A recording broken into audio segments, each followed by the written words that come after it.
পাবনার সুজানগর উপজেলায় আকুব্বর শেখ নামের এক ব্যক্তিকে কুপিয়ে জখম করার অভিযোগ উঠেছে ছাত্রদল নেতাকর্মীদের বিরুদ্ধে। গতকাল রাত ৮টার দিকে সুজানগর উপজেলার সাতবাড়িয়া ইউনিয়নের গোপিনপুর মোড়ে এ ঘটনা ঘটে।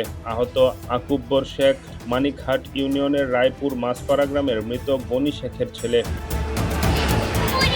এলাকাবাসী ও পরিবার সূত্রে জানা যায়, আকুব্বর রাতে গোপিনপুর মোড়ে চা খেতে গেলে ইউনিয়ন ছাত্রদল নেতা মিলনের নেতৃত্বে হুমায়ুন কবির, রাহাত, সাগর, অনিক, আলম সহ ২০ থেকে ২৫ জন দেশীয় অস্ত্র নিয়ে আকুব্বরকে কুপিয়ে জখম করে তার কাছে থাকা মোবাইল ফোন ও টাকা ছিনিয়ে নিয়ে যায়। এরা সবাই সুজানগরের সাবেক এমপি সেলিম রেজা হাবিবের অনুসারী। এ সময় এলাকাবাসী তাকে উদ্ধার করে পাবনা জেনারেল হাসপাতালে ভর্তি করে। ছাত্রদলের পোলাপান যাওয়াটারে অত্যাচার করে, ওখানে যাওয়াটারে মারধর করে, চাইনাল স্কুল দিয়ে কোপাইছে এবং হাতুড় দিয়ে বাড়িয়েছে।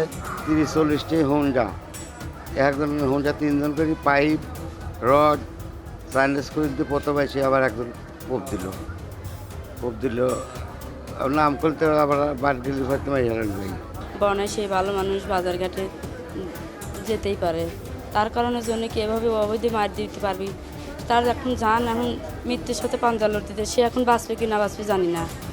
তাই আমি চাই যে দেশের সচেতন শান্তি জিনিসটা চাই। এখন তার কি উপায় হবে আপনারা এখন জনগণ করেন।